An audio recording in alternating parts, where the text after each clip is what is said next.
बंद करो ये बच्चों का खेल। महाकाल की सौगंध, तुम में से आज कोई भी अपने पैरों पर वापस नहीं जाएगा।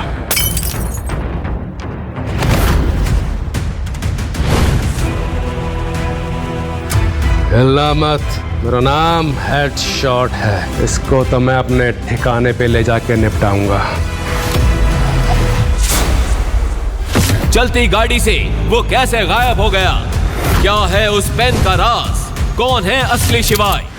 महाकाल की नगरी में सिर्फ एक ही राजा का राज चलता है, खुद महाकाल का। तुम लोग पर आज यहाँ नहीं चलेगा। चल बे हट जा, वरना जो हाल बुढ़िया किया ना वही तेरा करूंगा। बेकार में मरेगा तू। अकाल मृत्यु वो मरे जो काम करे चंडाल का, काल भी उसका क्या करे जो भक्त हो महाकाल का।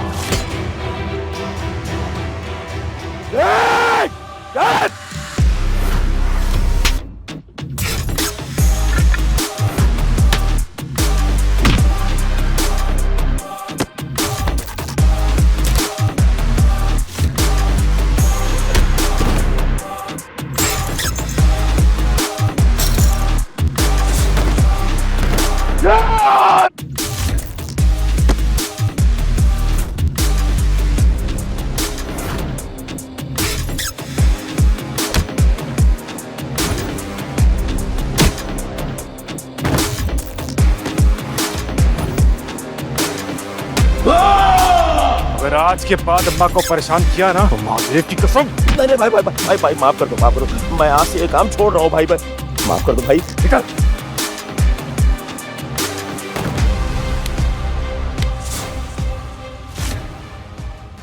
शिवाय बेटा, अच्छा हुआ तू आज आ गया। चिंता क्यों करती हो अम्मा? महादेव है ना तुम्हारी रक्षा के लिए। अम्मा, इन लाल गुलाबों का एक खूबसूरत सा गुलदस्ता बना दो मेरे लिए। आज कोई खास दिन है? हाँ अम्मा, आज मेरी और नंदिनी की शादी की 3री सालगिरह है। लेकिन नंदिनी को इस बात की खबर है? अब मुझे पता हो या उसे, बात तो एक ही अम्मा। सालगिरह तो हम दोनों की है। प्यार अगर एक तरफा हो तो ज्यादा समय नहीं चलता बेटा। अम्मा, ऐसे प्यार की तो बात ही कुछ और होती है। एक तरफा प्यार में भले ही आप सामने वाले की दुनिया का एक छोटा सा हिस्सा हो, लेकिन वो सामने वाला आपकी पूरी दुनिया बन जाता है। अगर महादेव की इच्छा रही तो जितना प्यार तू नंदिनी से करता है उतना ही प्यार नंदिनी भी तुझसे करेगी। अच्छा, अब मैं तुम दोनों के लिए प्यारा सा गुलदस्ता बनाती हूँ। थोड़ी ही देर में गुलदस्ता तैयार हो गया था, जिसे देखकर शिवाय के चेहरे पर मुस्कान आ गई। अरे वाह, अब तो उसे प्यार करना ही होगा अम्मा। आपके फूलों की खुशबू उसे मेरा दीवाना बना देगी। ये लीजिए अम्मा। नहीं नहीं बेटा, आज जो तुमने मेरे लिए किया है उसके बाद ये पैसे लूंगी मैं। अम्मा, अगर आप आज पैसे नहीं लेंगी ना तो मैं फिर आपसे कभी फूल नहीं लूंगा। शिवाय की मीठी धमकी का अम्मा के पास कोई जवाब नहीं था। उन्होंने मुस्कुराते हुए पैसे ले लिए। शिवाय गुलदस्ता लेकर निकला अपनी रूठी हुई नंदिनी को मनाने और उसे एनिवर्सरी विश करने। हेलो, हाँ मेरा लोन सैंक्शन क्या? मेरा लोन सैंक्शन नहीं हुआ। आपको पता है मैं कौन बात कर रही हूँ? मुकेश बजाज की पोती। मुझे अर्जेंटली फंड्स की जरूरत है और हेलो, नंदिनी की कंपनी इस समय भारी लॉस में थी। अपनी कंपनी को बचाने के लिए नंदिनी ने अगले दिन रीयूनियन पार्टी में जाकर अपने दोस्त देव से पैसों की मदद मांगने का फैसला कर लिया था। नंदिनी डार्लिंग, अगर तुम चाहो ना तो कुछ ही मिनटों में करोड़ों कमा सकती हो और अपनी डूबती हुई कंपनी को बचा सकती हो। मतलब I mean, मैं कुछ समझी नहीं। कैसे? अगर तुम कुछ वक्त के लिए मेरी हो जाओ तो मैं तुम्हें 2 करोड़ यूं ही दे सकता हूँ। और अगर और पैसे चाहिए तो क्या देव, प्लीज बताओ ना क्या करना होगा मुझे? तुम मुझे 2 करोड़ से भी ज्यादा दे सकते हो। तुम्हें 2 करोड़ तो क्या 10 करोड़ दे सकता हूँ। 10 crore? What are you saying? Dev please मुझे बताओ तो करना क्या होगा? ज्यादा कुछ नहीं, बस अपनी आज की रात तुम्हें मेरे नाम करनी होगी। इतना बोलकर जैसे ही देव ने नंदिनी का हाथ पकड़ा, वैसे ही देव की नाक पर एक जबरदस्त मुक्का पड़ा। क्या नंदिनी को बचाने के लिए शिवाय का उठाया ये कदम लाएगा उन्हें करीब, या 5 करोड़ के लिए नंदिनी छोड़ेगी शिवाय का साथ? क्या होगा अब इनके रिश्ते का अंजाम? जानने के लिए डिस्क्रिप्शन में दी गई लिंक पर क्लिक करें और डाउनलोड करें पॉकेट FM ऐप। तेरी हिम्मत कैसे हुई ये घटिया बात करने की? मेरी पत्नी है ये, और मेरी पत्नी मुझे कभी भी पैसों के लिए धोखा नहीं देगी। शिवाय अपनी जिस पत्नी पर भरोसा कर रहा था, उसी ने सबके सामने शिवाय के गाल पर एक जोरदार थप्पड़ जड़ दिया। हाउ डेयर यू, हिम्मत कैसे हुई तुम्हारी यहाँ आने की? नंदिनी, तुम इन लोगों के बीच क्या कर रही हो? और शायद तुम भूल रही हो आज हमारी शादी की 3री सालगिरह है। ये देखो, मैं तुम्हारे लिए फूलों का खूबसूरत सा गुलदस्ता लेकर आया हूँ। गुलदस्ता माय फुट। भूलो मत कि तुम्हारी औकात क्या है। 2 कौड़ी के घर जमाई हो तुम बस। और क्या एनिवर्सरी? इन फूलों के सिवा तुमने दिया क्या है आज तक मुझे? अगर कुछ देना चाहते हो ना तो तलाक दे दो, मुझे छोड़ दो। मैं फिर नहीं रहना चाहती तुम जैसे भिखारी के साथ। दम घुटता है मेरा तुम्हारे साथ। मैं जैसी जिंदगी जीना चाहती हूँ वो मुझे देव दे सकता है। देव साहब। तभी वहां पुलिस की एंट्री हुई। दरअसल देव ने शिवाय के आते ही पुलिस को कॉल कर दिया था। बताइए, कौन परेशान कर रहा है आपको? इंस्पेक्टर के इस सवाल पर देव ने शिवाय की तरफ इशारा कर दिया। क्या भाई, बहुत ज्यादा पार्टी करने का शौक चढ़ा है, और वो भी अपनी औकात से बड़े लोगों की पार्टी में हंगामा करता है। ले चलो इसे, इसकी पार्टी तो मैं पुलिस स्टेशन में निकालूंगा। ले चलो। इंस्पेक्टर, एक बात का ध्यान रखना, इसकी इतनी अच्छी से खातिरदारी करना कि कल ये इसके सामने मेरे जूते पर अपनी नाक रगड़कर अपनी जान की भीख मांगे। आप ये मैटर मेरे पे छोड़ दीजिए। आप बस मैडम के साथ पार्टी एंजॉय कीजिए, और हाँ, मेरा ख्याल रख लेना बस। पहुंच जाएगा।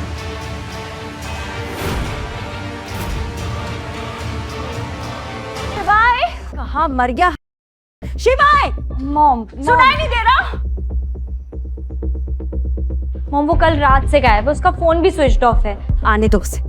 आज उससे घर के सारे बाथरूम घुटनों के बल रेंगते हुए साफ करवाऊंगी, देखना। क्या फोन नहीं लग रहा? मॉम, आज मेरी लाइफ की सबसे बड़ी डील है, और वो डील पूरी तब होगी जब शिवाय डॉक्यूमेंट्स पर साइन करेगा। अगर उसने साइन नहीं किए तो सब कुछ बर्बाद हो जाएगा, सब खत्म हो जाएगा। नंदिनी के दादाजी मुकेश बजाज ने मरने से पहले उनकी कंपनी की पावर ऑफ अटॉर्नी शिवाय के नाम कर दी थी, जिसके चलते कंपनी के हर फैसले में शिवाय के सिग्नेचर्स लगते थे। वैसे मॉम, मैंने उस शिवाय से छुटकारा पाने का प्लान तैयार कर लिया है। कैसा प्लान?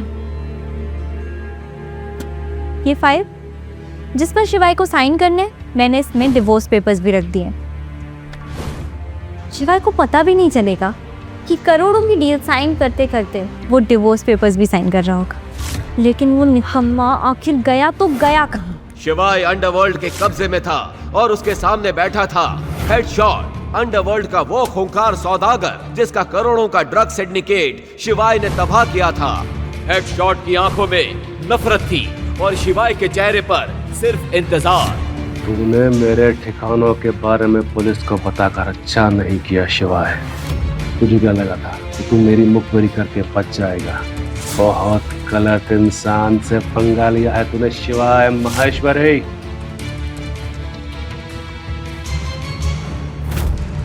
आज मैं तुझे ऐसा तोड़ूंगा कि तू अपनी मौत की भीख मांगेगा, वो भी मेरे पैरों में गिर के। माफी तो तू मांगेगा, वो भी अपनी नाक मेरे जूतों में रगड़ के। बस थोड़ी देर और रुक जा, सब पता चल जाएगा तुझे। उल्टा लटकाओ इसे।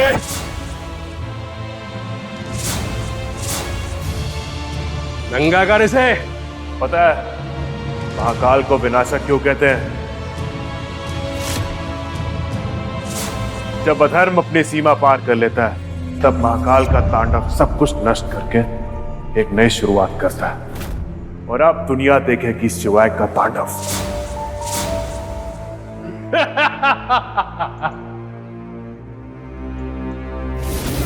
अब अबे नंगा कर इसको। जैसे ही हेडशॉट के चेले शिवाय के बदन पर बचे हुए कपड़े उतारने के लिए आगे आए, अचानक वेयरहाउस का माहौल बदलने लगा। जय महाकाल। बॉस, ये सांप कहाँ से आ गया?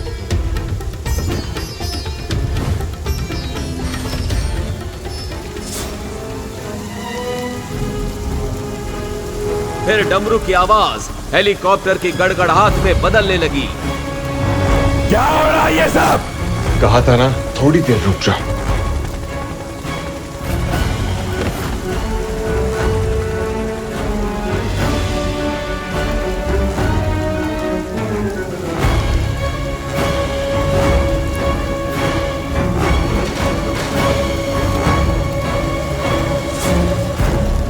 ब्लैक कैट कमांडोज के लीडर कैप्टन सरताज ने जैसे ही शिवाय को लहूलुहान हालत में बंधा देखा, उसकी आंखों में आग सी भर आई।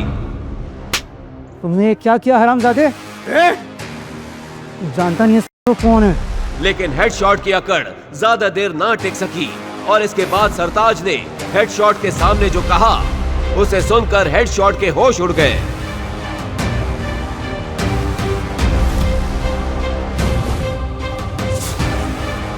लेकिन वो शिवाय से कुछ कह पाता, उससे पहले ही शिवाय वहां से निकल चुका था।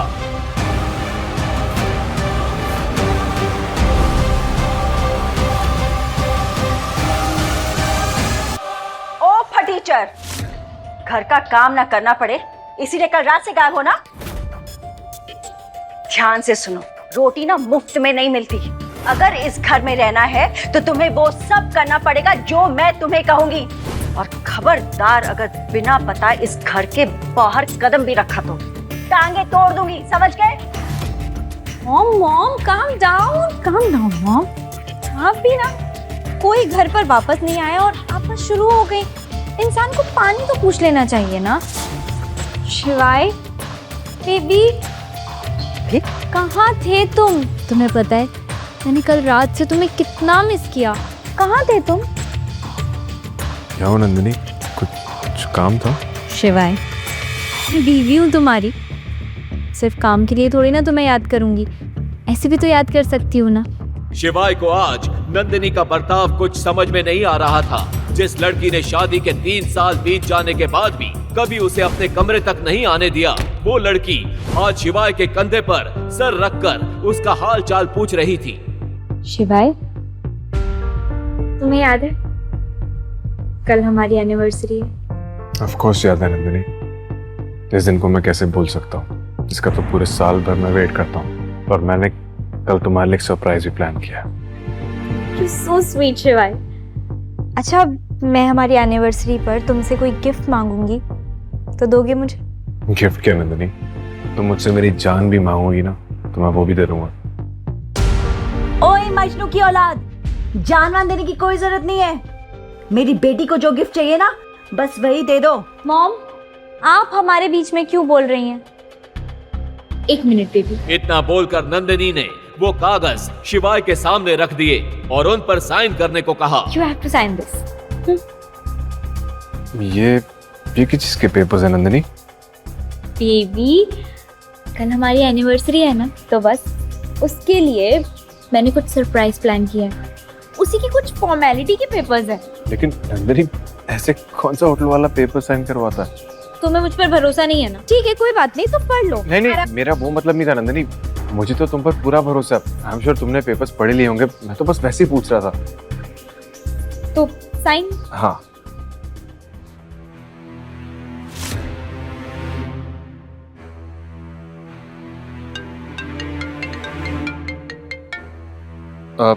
नंदिनी एक इम्पोर्टेंट कॉल है, मैं 2 मिनट में आया। शिवाय, हेलो। हाँ, मैं बस 10 मिनट में पहुंच रहा हूँ। ओके। नंदिनी, मुझे बहुत इंपॉर्टेंट मीटिंग पे जाना है। मैं थोड़ी देर में आता हूँ, फिर साइन करता हूँ। हाँ? शिवाय, लेकिन साइन तो कर दो। कहाँ जा रहे हो? अरे देखा तुमने, देखा बिना साइन किए हुए चला गया। बड़ी मीठी मीठी बातें करी थी उससे। मॉम, बस करिए, चुप हो जाइए प्लीज। वैसे भी मेरी कंपनी डूब रही है, ऊपर से ये भिखारी है कि साइन ही नहीं कर रहा। शिवाय को थाने में ले जाकर एक कुर्सी पे बिठा दिया, जहां बैठते ही उसने अपने पॉकेट से सिगरेट निकाली और लाइटर निकालकर जैसे ही उसे जलाने वाला था, तभी एक हाथ ने उस लाइटर को नीचे गिरा दिया। ये क्या तेरे बाप का घर है जो शांत से बैठ कर सिगरेट फूंक रहा है? हवलदार, इसके सारे कपड़े उतारो और बर्फ की सिल्ली पे लेटाओ। इसकी सारी अकड़ ठंडी हो जाएगी। इंस्पेक्टर ने इतना कहा ही था कि तभी उस थाने के ऊपर कई हेलीकॉप्टर्स मंडराने लगे और उनमें से ब्लैक कैट कमांडोज निकले और उन्होंने पूरे थाने को घेर लिया।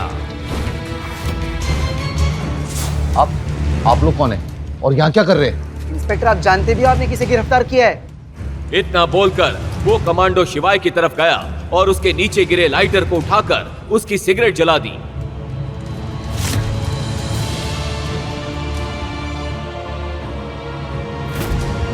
जैसे ही इंस्पेक्टर ने शिवाय के उस लाइटर को देखा तो उसके पैरों तले जमीन खिसक गई, उसकी टांगें कांपने लगी और वो अपने घुटनों पर आ गया और शिवाय के सामने हाथ जोड़कर बोला, मेजर महेश्वरी।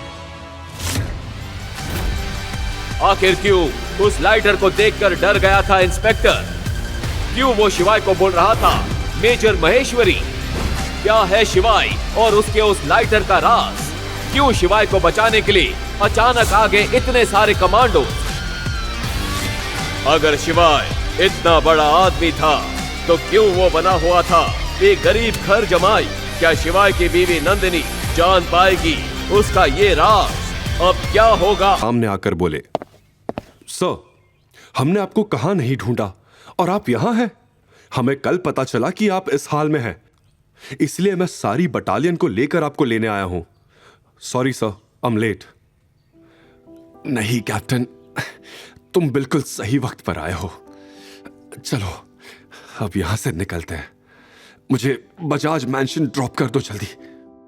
इतना सब होने के बाद भी शिवाय नंदिनी के बारे में ही सोच रहा था।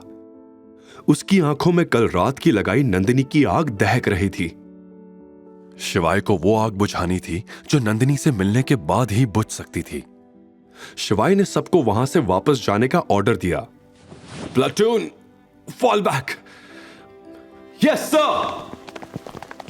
इस आवाज की गूंज से Azad Nagar police station hill गया और वहां के सारे अधिकारी और हवलदार शिवाय को सलाम मारे बिना रह नहीं पाए। शिवाय पुलिस स्टेशन से निकला और जल्दी से गाड़ी में बैठ गया। सारे कमांडोज भी उसके पीछे भागकर गाड़ी में बैठ गए। शिवाय का ऑर्डर सुनते ही सभी गाड़ी एक के पीछे एक बजाज मैंशन चल पड़ी।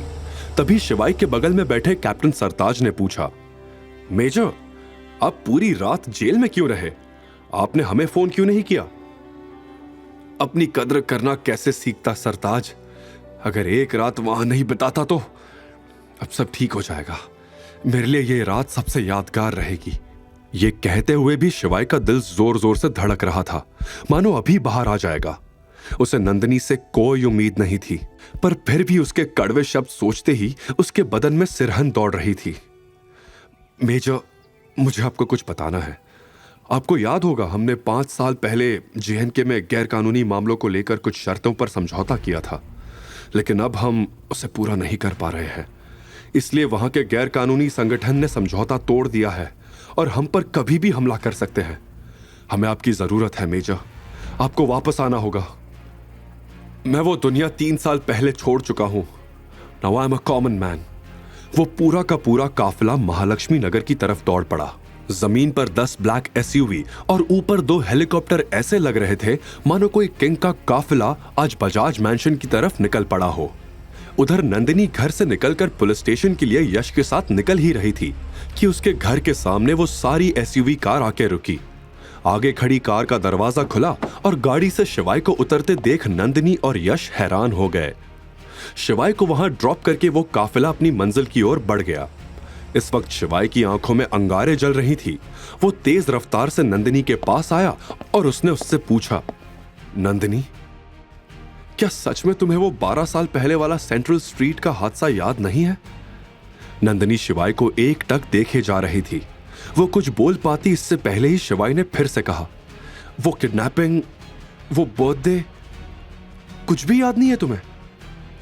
तुम पागल हो गए हो क्या? बाहर कैसे आए तुम? किसने तुम्हारी बेल करवाई? हाँ, नंदिनी शिवाय को ऐसे देखकर शॉक थी। क्यों, कैसे, मुझे इस बारे में तुमसे कोई बात नहीं करनी है। मुझे जिंदगी से बहुत बड़ा सबक मिला है। कल अगर तुम मेरे साथ मिसबिहेव नहीं करती तो मैं कभी अपनी कद्र करना सीख ही नहीं पाता, खुद के बारे में कभी सोच ही नहीं पाता। क्या बकवास कर रहे हो? तुम्हारे साथ जो भी हुआ उसमें तुम्हारी गलती थी। मैं तो तुम्हें जेल से छुड़वाकर तुम पर एहसान करना चाहती थी, पर नंदिनी आगे कुछ बोल पाती इससे पहले ही शिवाय ने उसकी बात काटते हुए कहा, मुझे तलाक चाहिए तुमसे नंदिनी। तुम वो नहीं हो जिससे मैंने प्यार किया था। डिवोर्स की बात सुनते ही सब शॉक्ड रह गए। शिवाय नंदिनी से तलाक चाहता था। नंदिनी का ईगो बुरी तरह हर्ट हो गया। उसने गुस्से से कहा, तुम मुझे तलाक दोगे शिवाय? मैं तुम्हारी औकात से बहुत ऊपर हूं। शिवाय के चेहरे पर आत्मविश्वास था, लेकिन नंदिनी को एक बात समझ नहीं आई। लेकिन तुम तो जेल में थे, फिर तुम्हारी बेल किसने करवाई?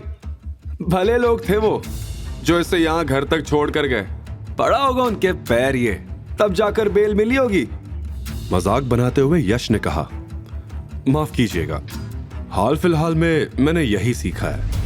अब इज्जत बेचना मुझे नहीं आता। शिवाय ने यह बात नंदिनी की आंखों में आंखें डालकर कही। क्या शिवाय अपनी सेल्फ रिस्पेक्ट के लिए अब दुनिया से लड़ जाएगा? क्या 12 साल पुराने प्यार का अंत आज तलाक पर हो जाएगा?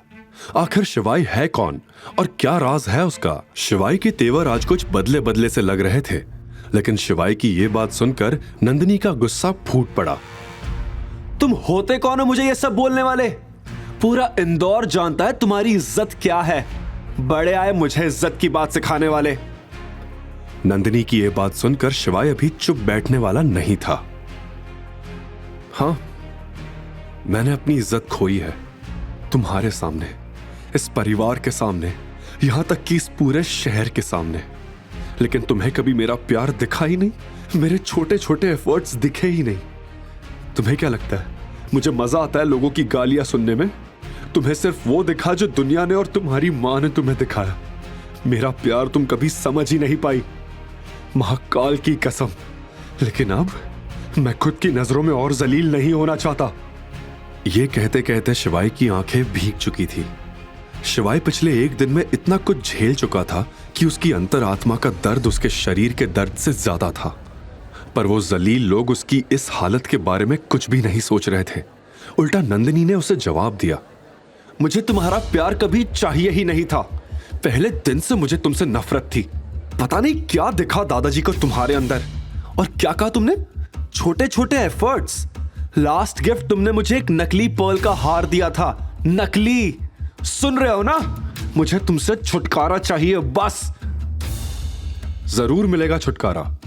अब तो तुम्हें वो इंसान भी मिल गया है जो तुम्हें वो सब दे पाएगा जो मैंने नहीं दिया। शिवाय ने यश की तरफ इशारा करते हुए नंदिनी से कहा, तुझसे ज्यादा खुश रखूंगा। और वैसे भी मेरे स्टैंडर्ड्स हाई है। तुझ जैसे लोगों को मैं मुंह भी नहीं लगाता। और अगले हफ्ते नंदिनी का बर्थडे भी है। देखना, मैं सबसे शानदार बर्थडे पार्टी ऑर्गेनाइज करूंगा नंदिनी के लिए। तभी तीखी नोकझोंक के बीच रेखा भी वहां आ गई और नंदिनी का हाथ पकड़कर उसे अंदर ले गई। भिखारियों के मुंह नहीं लगते। अब शिवाय और यश आमने सामने खड़े थे। यश खुद को अकेला पाकर हड़बड़ा गया और कुछ सोचते हुए उसने चिल्लाकर नंदिनी से कहा, ओके नंदिनी, मैं कल सुबह आता हूं। फिर जाते जाते उसने शिवाय को भी एक लुक दे ही दिया। अच्छी किस्मत वालों को ही अच्छी लड़की मिलती है। कल डिवोर्स देने के लिए तैयार है ना? कहीं अपनी बात से मुकर मत जाना। कहकर उसने अपना कॉलर ठीक किया और शिवाय के सामने से चला गया। शिवाय ने यश की बात को एक कान से सुन के दूसरे कान से निकाल दिया। वो वहीं खड़ा सोचता रहा, क्या सच में पैसों में इतनी ताकत होती है कि वो किसी भी इंसान को बदल सके? क्या आज के समय में किसी को प्यार की कदर ही नहीं रही? लेकिन शिवाय हार मानने वालों में से नहीं था। वो इन सवालों का जवाब ढूंढ कर ही रहेगा। आखिर शिवाय था तो एक खिलाड़ी ही, ना हारने वाला जाबाज खिलाड़ी। वो वहां से अपना ईवी स्कूटर लेकर लोटस लेक की तरफ निकल गया। इंदौर में स्थित लोटस लेक अपनी शांत जलधारा और सुंदर कमल के फूलों के लिए फेमस है, जो नेचर लवर्स और फोटोग्राफी के शौकीनों को अट्रैक्ट करता है। वो जब भी उदास होता तो इसी झील पर आ जाता, क्योंकि वहां का स्थिर पानी उसके मन को शांत करता था। वहां पहुंचकर उसने अपने स्कूटर की डिक्की से रूबिक्स क्यूब निकाला और ठंडी हवा लेते लेते सॉल्व करने लगा। तभी उसकी आंखों में एक चमक आ गई। उसे रास्ता मिल चुका था। यह वही रास्ता था जिसे वो कभी मानने को तैयार नहीं था। उसे हमेशा लगता था कि नंदिनी ही वो लड़की थी जिसे उसने 12 साल पहले वादा किया था। लेकिन आज शिवाय इस रास्ते पे चलने को तैयार था। और हो भी क्यों ना, इन 3 सालों में इतनी जिल्लतें जो उसने सही थी सिर्फ और सिर्फ प्यार के लिए। लेकिन अब और नहीं। ये सोचते हुए उसने रूबिक्स क्यूब को सॉल्व किया, अपनी गाड़ी की डिक्की में रखा और अपनी जेब से फोन निकालकर किसी को कॉल किया। उसने इंदौर के सियागंज में एक 52 मंजिला बिल्डिंग में कॉल लगाया था। वो दुनिया की सबसे बड़ी कंपनीज में से एक थी जिसका नाम था इंडस ग्रुप। इस होल्डिंग कंपनी की कई सारी अलग अलग कंपनीज भी थी। Pharmacy, F&B, import export, constructions, textiles, ऐसे ही कई सारे सेक्टर्स में इनका दबदबा था।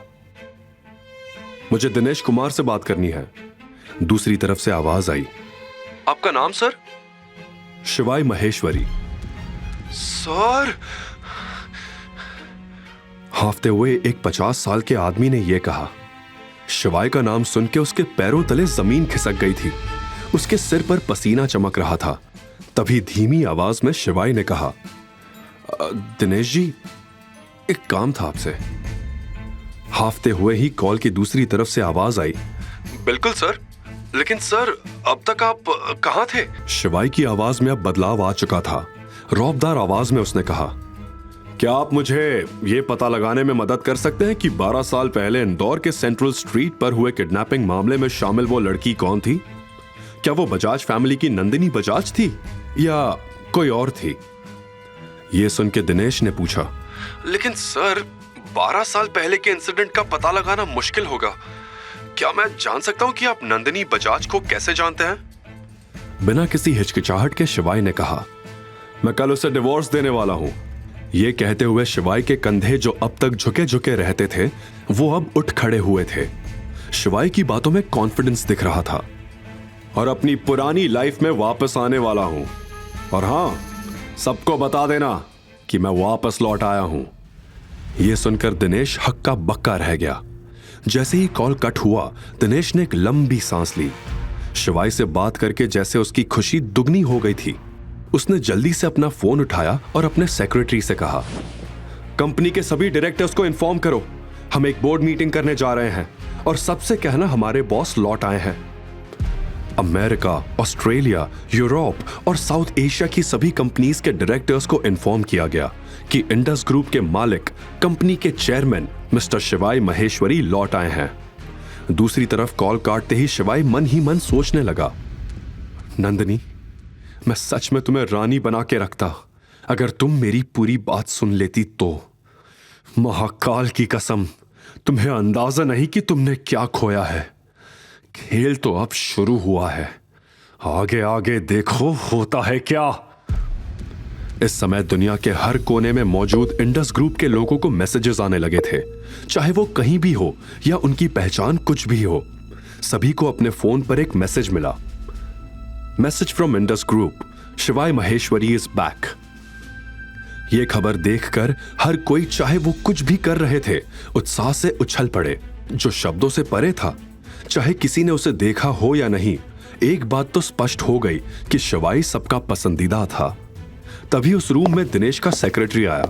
सेक्रेटरी को देखकर दिनेश झिझक उठा। तुम्हें दिखता नहीं है मैं बिजी हूं? नॉक करके आना चाहिए ना। This is very wrong. Dinesh का गुस्सा देखकर वो घबरा गया। सर, बजाज फैमिली का इनविटेशन था तो सोचा बता दूं, लेकिन कोई बात नहीं, मैं बाद में आता हूं। बजाज फैमिली का नाम सुनते ही दिनेश के कान खड़े हो गए। क्या कहा तुमने? बजाज फैमिली? सेक्रेटरी भी चौंका। जी हां, नंदिनी बजाज का बर्थडे इनविटेशन है, लेकिन मैं मना कर देता हूं। यह सुनते ही दिनेश चेयर से खड़ा हो गया। बिल्कुल नहीं, एक काम करो, इनविटेशन का रिप्लाई करो कि हम बर्थडे में शामिल होंगे और एक शानदार गिफ्ट का भी इंतजाम करो। जाते जाते सेक्रेटरी ने दिनेश से आखिर पूछ ही लिया, सर, क्या सच में शिवाय सर लौट आए हैं? हां।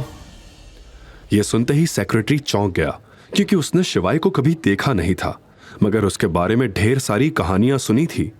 वो मन ही मन ये सोच के खुश होता रहा कि उसे भी शिवाय को देखने का मौका मिलेगा। अब खड़े खड़े मेरा मुंह ही देखता रहेगा या कुछ काम भी करेगा? दिनेश ने डांटते हुए कहा। वो बिना कुछ बोले वहां से चला गया। इस हड़बड़ी में देव अंदर आया। क्या बात है, आज इतना हंगामा क्यों हो रहा है ऑफिस में? देव वही लड़का था जिसने नंदिनी को ऑफर रीयूनियन पार्टी में दिया था और दिनेश देव का चाचा था, जिस बात से शिवाय अनजान था।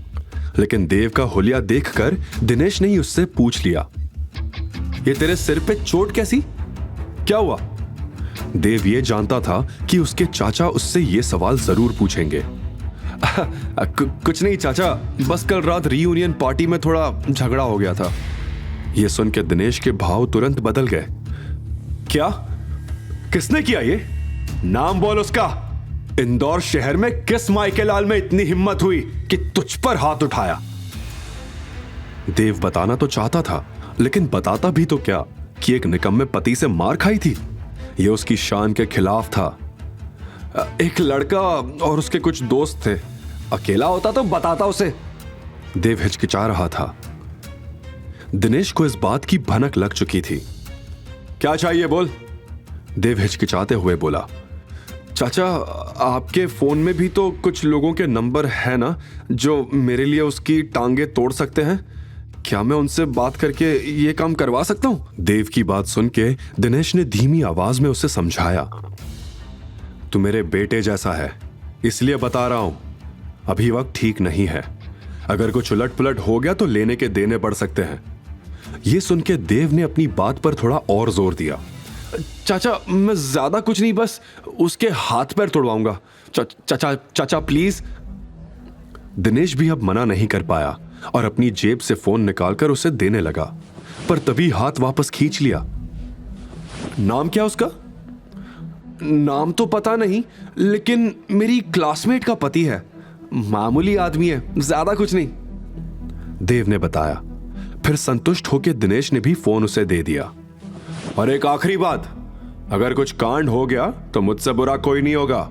फिर याद रखना, कोई चाचा नहीं होगा तेरा। देव ने यह बात समझने का नाटक किया और तुरंत वहां से निकल गया। रूम से बाहर निकलते ही देव की आंखें गुस्से से लाल हो गई। उसने मन ही मन सोचा, टांग किसे तोड़वानी है? मुझे तो उसकी लाश चाहिए। इसी सोच के साथ देव ने दिनेश के फोन से ही कॉल किया। हेलो, मुझे उसकी लाश चाहिए, बदले में 20 लाख रुपए तुम्हारे। देव ने फोन कट किया और दिनेश को वापस दे दिया और खुशी के मारे वहां से निकल गया। हाँ, पुलिस से तो बच गया, अब हेडशॉट से बच के दिखा। उसको क्या मालूम था वो किससे भिड़ रहा था। अपने कर्मों से अनजान देव मुस्कुराता हुआ वहां से निकल गया। वहीं दूर ग्वालियर के राजमहल में लकड़ी के पुराने दरवाजे अचानक जोर जोर से खड़खड़ाने लगे थे और वहां के सूने गलियारे में किसी के आने की आहट महसूस होने लगी थी। आज पूर्णिमा की रात थी। आसमान में निकला पूरा चांद राजमहल पर अपनी चांदनी बिखेर रहा था। दरारों से हवा सीटियां बजाती हुई गुजर रही थी और दूर कहीं से भेड़ियों के रोने की खौफनाक आवाजें आ रही थी। वहां के 2 केयरटेकर भोला और किशन हाथों में लालटेन पकड़े कांपते हुए खड़े थे। उस खौफनाक माहौल को महसूस करते हुए भोला हकलाकर बोला, आज फिर वही रात आई है। आसमान में पूरा चांद निकला है। हाँ, बाहर चांदनी फैली हुई है, लेकिन अंदर वो अंधेरों का शैतान, राजमहल का शापित शैतान। किशन की बात पूरी होने से पहले ही दरवाजे और जोर से खड़कने लगे। ऐसा लग रहा था जैसे कोई उन दरवाजों को तोड़कर अभी बाहर निकल आएगा। किशन की आंखों में आंसू आ गए थे। कांपते हुए होठों से उसने कहा, कब आएगा हमारा शिवाय? वो विनाशक, हे महाकाल, कृपा करो। तभी अचानक एक तेज हवा का झोंका आया और लालटेन बुझ गई। फिर एकदम से राजमहल में सन्नाटा पसर गया था। उधर शिवाय इस वक्त इंदौर के विजयनगर में एक 5 स्टार होटल में चेक इन कर रहा था। तभी अचानक उसे लगा जैसे कोई उसे पुकार रहा था। शिवाय हड़बड़ा गया। फिर उसे लगा भ्रम हुआ होगा। शिवाय ने उस बात को इग्नोर किया और अंदर चला गया। इस वक्त शिवाय के मन में काफी सवाल थे। कहीं नंदिनी वही लड़की निकली तो? लेकिन अगर नंदिनी वही लड़की निकली तो क्या मैं उसे अपना सकूंगा? मेरी इज्जत का क्या मैं ये सही कर रहा हूं या गलत? इन्हीं सवालों से परेशान होकर शिवाय ने अपनी आंख बंद करके हाथ जोड़े। हे महाकाल, अब मैं सब आपके ऊपर छोड़ रहा हूं। फिर आंखें खोलकर उसने कहा, कल मिलते हैं कोर्ट में नंदिनी बजाज। क्या संबंध थे शिवाय के ग्वालियर के राजमहल से? आखिर क्या था उस महल के दरवाजे के पीछे? क्या संबंध थे शिवाय के ग्वालियर के राजमहल के राजगुरु के साथ? एक आदमी की इतनी सारी पहचान, आखिर है कौन शिवाय महेश्वरी? और ये हेडशॉट कौन था जो शिवाय की जिंदगी में मौत का तांडव करने वाला था? अगली सुबह नंदिनी, रेखा और यश फैमिली कोर्ट जाने के लिए रेडी हो चुके थे। राजा साहब अभी भी सो रहे हैं, अभी जाकर उठाती हूं। रेखा गुस्से में शिवाय के रूम में गई, लेकिन शिवाय का कोई अता पता नहीं था। रेखा ये देखकर चौंकी, न जाने शिवाय अभी कहां था। इधर नंदिनी और रेखा ने पूरा घर छान मारा था। कहां गया ये निकम्मा? रेखा गुस्से में बड़बड़ाने लगी। कोई बात नहीं मॉम, वो आ जाएगा, चलो हम चलते हैं। नंदिनी को जैसे शिवाय की फिक्र ही नहीं थी। वो जिए या मरे उससे कोई मतलब नहीं था। मगर पिछले 3 सालों में यह पहली बार हुआ था जब शिवाय पूरी रात घर से बाहर रहा हो। यह बात रेखा को खटकी। बजाज फैमिली के टुकड़ों पर पलने वाला वो ऐसे गायब कैसे हो सकता है? तलाक का प्रॉमिस करके कहीं भाग तो नहीं गया ये आदमी? अच्छा हुआ ना मॉम, निकम्मा तो था ही, अब भगौड़ा भी बन गया। जान छूटी। अब आप कोर्ट चलो वरना देर हो जाएगी। नंदिनी ये बोलते हुए यश की गाड़ी की फ्रंट सीट पर जाकर बैठ गई और तीनों कोर्ट चले गए। उधर सरस्वती नदी के घाट पर शिवाय ने प्रातः स्नान करके महाकाल के मंदिर में पूजा अर्चना की। उस जगह का माहौल अद्भुत था। ढोल और नगाड़े की आवाज से वातावरण में एक अलग ही ऊर्जा थी। वहीं भक्तों के बीच शिवाय हाथ में आरती का थाल लिए मंत्रों का जाप करके महाकाल की पूजा कर रहा था और उसने अपने नए जीवन की शुरुआत के लिए प्रार्थना की। महाकाल, ताकत दो मुझे सबसे लड़ने की। फिर पूजा खत्म करके उसने साष्टांग नमन किया। फिर वहीं अपने रोज के कपड़े पहने और अपनी स्कूटर लिए वहां से निकल गया। आज उसके चेहरे पर तेज था, शायद अब वो दुनिया को कुछ साबित करने वाला था। तो वहीं बजाज फैमिली के सभी लोग और यश फैमिली कोर्ट पहुंच चुके थे और शिवाय का इंतजार कर रहे थे। तभी नंदिनी अपने वकील से बात करने चली गई। फिर रेखा ने पास खड़े यश से अपने मन की बात पूछ ही ली। खुश रख पाओगे मेरी बेटी को? खुद से भी ज्यादा। वैसे भी मेरी कंपनी एक बहुत बड़ी बिजनेस डील इंडस ग्रुप के साथ करने जा रही है। फिक्र मत करिए, एक बार ये डील हो गई तो आपकी बेटी लाखों करोड़ों में खेलेगी। यश ने कॉलर चढ़ाते हुए कहा। यश की यह बात सुनकर रेखा की आंखें चमक उठी। बेटा, मन तो मेरा भी खेलकूद करने का बहुत करता है, लेकिन इस ढलती उम्र में मैं करोड़ों का बोझ नहीं उठा पाऊंगी। मैं लाखों से ही अपने मन को समझा लूंगी। क्यों नहीं? इधर आपकी बेटी मेरी हुई और उधर सब कुछ आपका हुआ। इतना सुनकर रेखा को तसल्ली हुई। अब उसे अपने फ्यूचर की चिंता करने की जरूरत नहीं। दूसरी ओर शिवाय अपने वादे के मुताबिक कोर्ट पहुंचा और सीधा नंदिनी के पास गया। लेकिन इस वक्त उसके मन में एक ही उलझन थी। मैंने जिसे मौत के मुंह से खींचकर निकाला था वो नंदिनी ही थी या फिर कोई और? शिवाय ने गंभीर लहजे में नंदिनी की आंखों में सीधा देखते हुए कहा। आज आखिरी बार पूछ रहा हूं नंदिनी, 12 साल पहले उस रात जो कुछ भी हुआ था उसके बारे में क्या तुम्हें कुछ भी याद नहीं? अब नंदिनी का गुस्सा 7वें आसमान पर पहुंच चुका था। उसने चिल्लाते हुए कहा, 12 साल, ये सुनते सुनते मेरे कान पक गए। अब अपनी वही पुरानी बकवास से मुझे इरिटेट करना बंद करो और अंदर चलकर चुपचाप डिवोर्स पेपर्स पर साइन करो। नंदिनी ने शिवाय को ऑर्डर दिया। अंदर पहुंचकर नंदिनी ने पेपर्स पर इतनी जल्दी साइन किए मानो उसे इसी दिन का बरसों से इंतजार रहा हो। नंदिनी, इस फटीचर से डिवोर्स लेकर तुमने बहुत अच्छा किया, यश ने कहा। चलो अब इस मनहूस से पीछा छूटा, रेखा ने मुंह बनाते हुए कहा। बजाज फैमिली के टुकड़ों पर पलने वाले, अब तेरा क्या होगा? यश ने हंसते हुए कहा। लेकिन शिवाय उसकी बात से चिढ़ा नहीं, बल्कि उसके चेहरे पर एक शांत मुस्कान थी। शिवाय ने पेपर्स पे जैसे ही साइन किए वैसे ही बजाज फैमिली और यश वहां से चले गए। वो अब शिवाय को एक पल भी नहीं देखना चाहते थे। शिवाय कोर्ट के बाहर निकला। वो सीढ़ियों से उतर ही रहा था कि तभी कोर्ट के बाहर 20 सुपर लग्जरी कार्स आकर खड़ी हो गई। एक साथ सभी कार्स के दरवाजे खुले और देखते ही देखते बॉडीगार्ड्स की पूरी फौज वहां जमा हो गई। इस बीच एक ब्लैक कार का दरवाजा खुला, जिसमें से 70 साल के एक बुजुर्ग सिर में शाही पगड़ी बांधे बाहर निकले। शिवाय को सामने देख वो खुशी से फूले नहीं समाये और दौड़कर शिवाय को गले से लगा लिया। राजमहल तुम्हारा इंतजार कर रहा है। एक राजा के बिना महल अधूरा है। मेरे बूढ़े कंधे अब जिम्मेदारियों का बोझ नहीं उठा पाएंगे। शिवाय राजगुरु को देख खुश हुआ। शिवाय ने उनके पैर छुए। राजगुरु ने शिवाय को कार में बैठाया और महल की ओर निकल पड़े। काफिले के आगे बढ़ते ही एक कार जो पहले से ही कोर्ट में मौजूद थी, काफिले का पीछा करने लगी। शिवाय मन में एक पहेली लिए अपनी पुरानी दुनिया में वापस लौट रहा था। उसका काफिला इंदौर शहर को पीछे छोड़कर आगे बढ़ चुका था। तभी फोन बजा। कॉल इंडस ग्रुप के दिनेश सिंह का था। जैसे जैसे फोन पर बात आगे बढ़ती गई, वैसे वैसे शिवाय के चेहरे के भाव भी बदलने लगे। मुझे इंडस टावर ले चलो, जल्दी। फोन काट के शिवाय ने ड्राइवर से कहा। यह सुन के राजगुरु भी परेशान हुए। क्या हुआ? तुम तो हमारे साथ ग्वालियर चल रहे थे। मेरा वहां जाना बहुत जरूरी है, आप जाओ। ये काम खत्म करके मैं आ जाऊंगा। राजगुरु ये सुनकर खुश नहीं थे, लेकिन अब शिवाय ने बोल दिया तो बोल दिया। फिर काफिला इंडस ग्रुप की बिल्डिंग के सामने रुका। शिवाय भागा भागा अंदर गया। वहीं पिछली शाम शहर के बीचों बीच एक सीक्रेट क्लब के बेसमेंट में, जहां सभी तरह के इलीगल काम होते थे, एक शानदार मीटिंग रखी गई थी, जिसमें अरबपति, करोड़पति, हत्यारे, शार्प शूटर्स और अंडरवर्ल्ड में नए भर्ती हुए लोग कमरे में भरे हुए थे।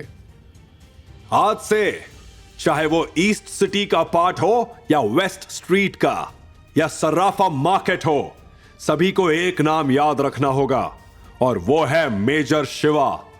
अब जब मेजर वापस आ रहे हैं तो हमें सभी मतभेदों को त्याग कर उनका स्वागत करना होगा। हमें भूलना नहीं चाहिए कि उन्होंने हमारे लिए क्या किया था। यह ऐलान एक अधेड़ उम्र के इंसान ने किया, जो उन सभी का सुप्रीम था। एक बड़े रूम के बीचों बीच बड़ी सी कॉन्फ्रेंस टेबल रखी हुई थी। वहीं कमरे के आखिर में एक बार था, जिस पर सफेद मूंछों में एक आदमी बैठा था। सभी नए किलर्स कॉन्फ्रेंस टेबल को घेरे हुए थे और इन सभी लोगों के शरीर पर टैटू और घावों के निशान थे। मीटिंग जोरों शोरों पर थी। टेबल को बजा के सभी ने इस बात का समर्थन किया। पीछे खड़े दो नए किलर्स, डागा और तेजा, थोड़े कंफ्यूज थे। ये कौन है जिसके बारे में बातें हो रही है? तू जानता है क्या? डागा ने पूछा। तो तेजा ने कहा, ना, बिल्कुल नहीं। दोनों ये समझ नहीं पा रहे थे कि ये मेजर कौन था। वो देख, बार पर हेडशॉट बैठा है, उससे पूछते। क्योंकि हेडशॉट इस बिजनेस में पुराना सूरमा था, इसीलिए उन्होंने हेडशॉट को पूछना सही समझा। हेडशॉट अपनी सफेद मूंछों को हमेशा ताव देता रहता था। उसके चेहरे पर एक बड़ा सा कट था और उसकी बड़ी बड़ी आंखें थी। बस एक ही कमी थी, उसका कद छोटा था, मगर बातें बड़ी बड़ी करता था। और हो भी क्यों ना, जैसलमेर की मिट्टी पर जो जन्मा था, लेकिन दिल से था इंदौरी। जब डागा और तेजा उसके पास आए तो वो उन्हें घूरने लगा। हेडशॉट, तुम हमसे ज्यादा समय से यहां हो, क्या तुम जानते हो कि ये मेजर कौन है? तेजा ने उत्सुकता से पूछा। हेडशॉट ने इधर उधर देखा, हंसा और धीरे से बोला, मां कसम, मैंने सपने में भी नहीं सोचा था, पर इधर के हालात वाकई बदतर हैं। तुम लोग मेजर शिवा को नहीं जानते और मेरे सामने खड़े होने की हिम्मत कर रहे हो? ना ना ना ना ना, मां कसम मैं बता रहा हूं, अगर ये मीटिंग नहीं चल रही होती तो तुम दोनों को जिंदा गाड़ देता। अब ये बताओ, क्या तुम लोग जानते हो कि 5 साल पहले क्या हुआ था? ये सुनकर डागा और तेजा दंग रह गए। यही तो हम जानना चाहते हैं। हेडशॉट ने उन दोनों की ओर देखा। मुझे याद है 5 साल पहले अंडरवर्ल्ड में एक सन की घोस्ट घुसा था। वो दिल का बहुत बुरा आदमी था, वो किसी को भी मार देता था। काट देता था और तो और जला भी देता था। मुझे याद है उसका एक ही सपना था, पूरे इंडिया के अंडरवर्ल्ड पे राज करना।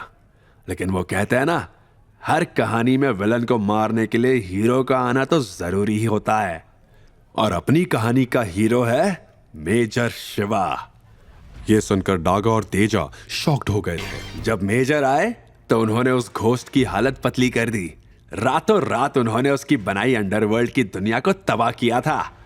मुझे आज भी याद है उनके गले की वो रुद्राक्ष माला।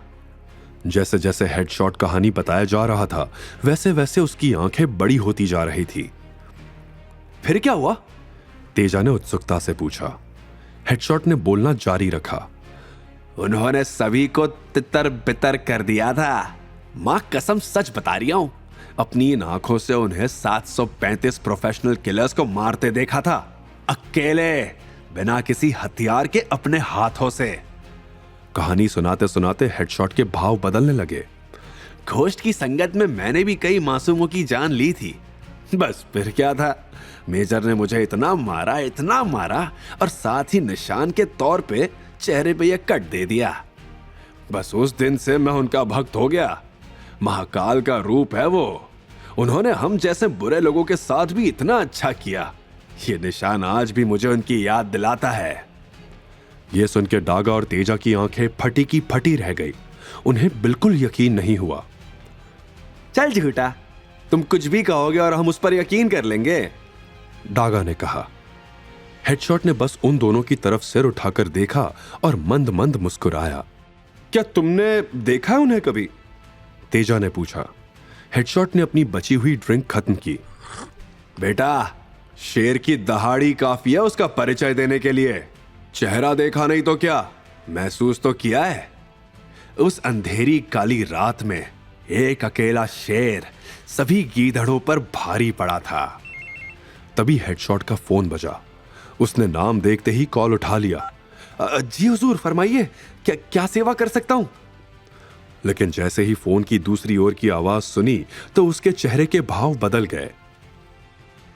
मैं देव बोल रहा हूं, दिनेश का भतीजा। यह सुन के उसने धीमी आवाज में कहा। मां कसम छोटे मालिक, आपकी आवाज डिट्टो मालिक जैसी है। बताओ क्या काम था? फिर फोन से आवाज आई, एक आदमी का एनकाउंटर करवाना था। हेडशॉट ने देव की बात सुन के कहा, माफ कीजिएगा, लेकिन मैं आपका अभी कोई काम नहीं ले सकता। देव ये सुन के निराश हुआ। वो किसी भी कीमत पर यह काम करवाना चाहता था। 5 लाख में भी नहीं करोगे? हेडशॉट मुस्कुराया। मां कसम, बात पैसों की नहीं है, अभी समय ठीक नहीं है। कुछ रूल्स है जो मुझे फॉलो करने पड़ते हैं। लेकिन देव अपनी बात पर अड़ा हुआ था। 10 लाख भी नहीं? यह सुनकर हेडशॉट के मन में भी लालच आ गया। आप समझने की कोशिश करिए। देव ने और पैसे बढ़ाए। 20 भी नहीं? लेकिन अब हेडशॉट की आवाज बदल गई थी। मां कसम, 20 में तो खुद को गोली मार लूं। जरा पता बताओ उसका और फोटो भी भेज दो। देव ने भी खुशी खुशी सब बताया। शिवाई नाम है, बजाज फैमिली का दामाद है, मैं फोटो भेजता हूं। यह कहकर देव ने फोन काट दिया। वहीं अभी इंडस टावर के मीटिंग रूम में शिवाई के अंदर का ज्वालामुखी फटने को तैयार था। उसने ग्लास उठाया। उसकी आंखों में गुस्से की लपटें और तेज हो गई। उसकी पकड़ ग्लास पर कस गई। उंगलियों की जकड़ से जैसे कांच भी सहम गया हो। ग्लास सीधे मीटिंग रूम की बड़ी टीवी स्क्रीन से टकराया। कांच की दरारें एक पल में पूरी स्क्रीन पर फैल गई। टीवी का पूरा फ्रेम जोर से हिला और स्क्रीन चकनाचूर होकर हजारों टुकड़ों में बिखर गई। एक पल के लिए कमरे में सन्नाटा छा गया और अगले ही पल शिवाई ने गुस्से में पूछा, बेच दिया? वो भी एक नाइट क्लब में? एड्रेस बताओ। शहर से बाहर थंडर नाइट क्लब के अंधेरे कमरे से एक लड़की के चिल्लाने की आवाजें आ रही थी। बचाओ! बचाओ! मुझे इस राक्षस से बचाओ! उस आवाज में दर्द झलक रहा था। क्या सच में वो लड़की वही थी जिससे शिवाई ने 12 साल पहले वादा किया था? किसने बेचा था उसे और क्यों? मीटिंग रूम की शांति दिनेश ने तोड़ी। उसने उस लड़की की सारी जानकारी शिवाई को बतानी शुरू की। सर, आपके कहने पर हमने 12 साल पुराने मामले की दोबारा जांच की। इन्वेस्टिगेशन के दौरान पता चला कि 35 साल पहले नंदिनी के पापा केशव बजाज वंदना नाम की लड़की से प्यार करते थे, लेकिन वंदना गरीब थी, इसलिए केशव के पिता रघुवीर बजाज ने जबरदस्ती उनकी शादी रेखा से करवा दी। केशव शादी के बाद भी वंदना से मिलते रहे। रेखा और वंदना एक ही वक्त पर प्रेग्नेंट थी और कोइंसिडेंटली दोनों ने एक ही दिन 28 दिसंबर को बेटियों को जन्म दिया। आज तक ये बात उस फैमिली ने सीक्रेट रखी है। ये देखिए, दोनों लड़कियों के बर्थ सर्टिफिकेट्स और ये उस दूसरी बेटी की फोटो। दिनेश एक एक करके सारे सबूत शिवाय को दिखा रहा था कि तभी शिवाय ने चौंक कर वो फोटो उठा ली। अंधा विश्वास और अंधा प्यार कितना खतरनाक होता है, आज ये बात शिवाय समझ चुका था। नंदिनी के दादाजी पर किए गए अंधे विश्वास ने ही शिवाय से उसका सब कुछ छीन लिया था। शिवाय के दिमाग में इस वक्त हजारों सवाल एक साथ चल रहे थे। नंदिनी के दादाजी ने कितनी सफाई से शिवाय को कन्विंस कर लिया था कि 12 साल पहले वो जिससे मिला था वो नंदिनी ही थी। वहीं दूसरी तरफ नंदिनी काफी परेशान थी, क्योंकि जब वो कोर्ट से लौट रही थी तो उसके सामने से बहुत सारी लग्जरी कार्स निकली थी। उसे पूरा यकीन था कि उसने उन गाड़ियों में शिवाय को देखा था। मां, आई एम श्योर मैंने उन ब्लैक लग्जरी कार्स में शिवाय को देखा था। बेटा, तू भी क्या फालतू बात कर रही है? उसकी इतनी औकात कहां है कि वो इतनी महंगी गाड़ियों में बैठे? तू बस यश के बारे में सोच। उसकी कंपनी का कॉन्ट्रैक्ट इंडस ग्रुप के साथ हो गया तो हम सब उसके पैसों पर ऐश करेंगे। नंदिनी को भी रेखा की बात सही लगी। अगर शिवाय इतना अमीर होता तो आज तलाक की नौबत ही नहीं आती। उसने अपना मूड ठीक किया और अपने कमरे में आराम करने चली गई।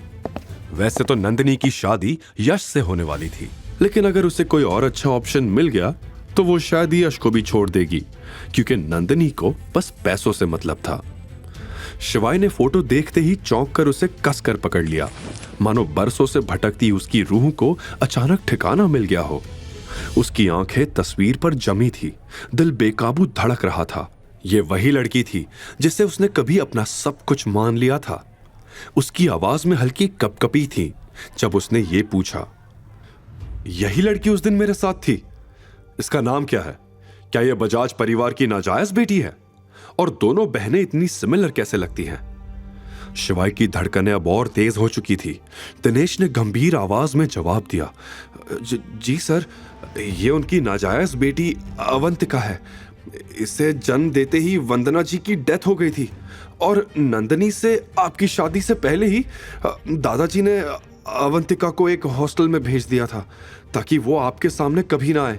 अवंतिका से आप 12 साल पहले चाइल्ड ट्रैफिकिंग के दौरान मिले थे, नंदिनी से नहीं।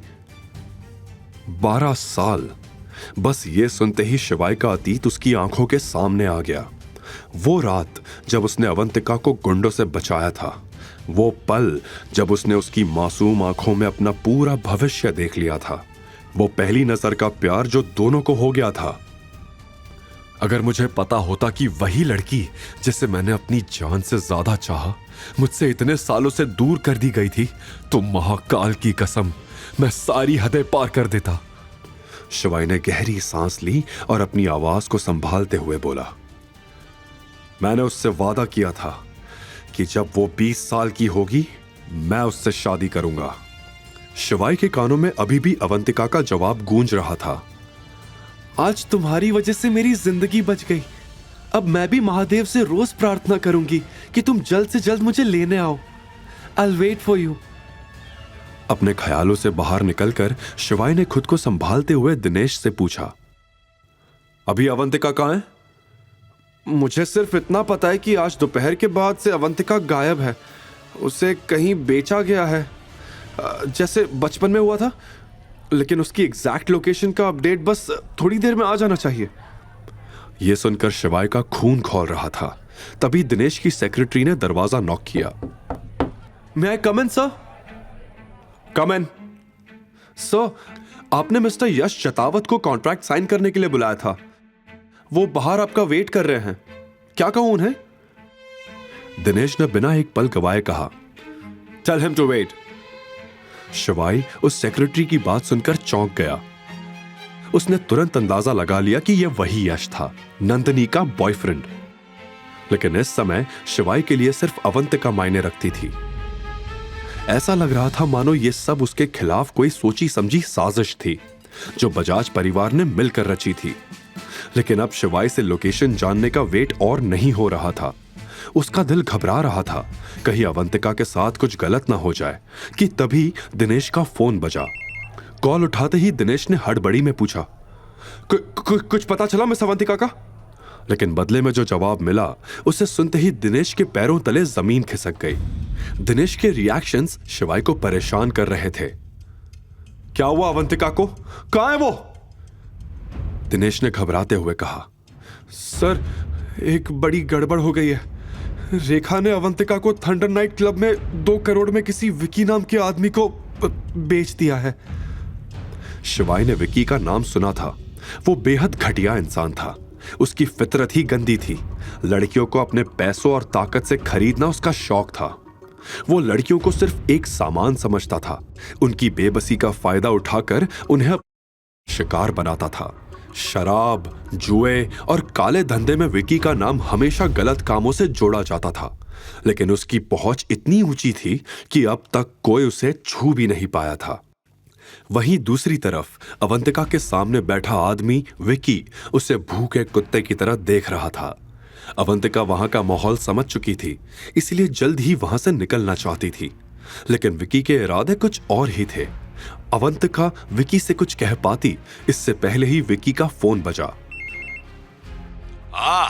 वो आ गई है, मेरे सामने बैठी है। मुझे बिल्कुल उम्मीद नहीं थी कि तुम ऐसी बला को मेरे पास भेजोगी। रखता हूं, कल घर आकर पैसे ले जाना। दूसरी तरफ ये सुनकर रेखा मुस्कुराई। देख, मुझे पुलिस वुलिस का कोई चक्कर नहीं चाहिए। तेरा सौदा है, तेरा जिम्मा है। फोन रखते हुए रेखा ने चैन की सांस ली और कहा, अब ना इस लड़की का कोई नाम रहेगा, ना कोई पहचान। अवंतिका विकी की बात सुनकर डर गई। विकी किसे पैसे देने की बात कर रहा था? वो नजरें चुराकर अपने कपड़े एडजस्ट करने लगी। अवंतिका, इतनी दूर क्यों हो? मेरे बगल में आकर बैठो, डील साइन करनी है ना? विकी ने कहा। यह सुनते ही अवंतिका के बदन में सिरहन दौड़ गई। विकी के इरादे अब उसे पूरी तरह समझ आ चुके थे। अवंतिका आज फिर से एक बड़ी मुसीबत में फंस गई थी। अचानक उसके दिमाग में बचपन की सारी यादें उमड़ पड़ी। कैसे रेखा उसे मारती थी और घर का सारा काम करवाती थी। वो पढ़ाई में नंदनी से बेहतर थी, इसलिए रेखा ने उसे ग्रेजुएशन भी पूरा करने नहीं दिया।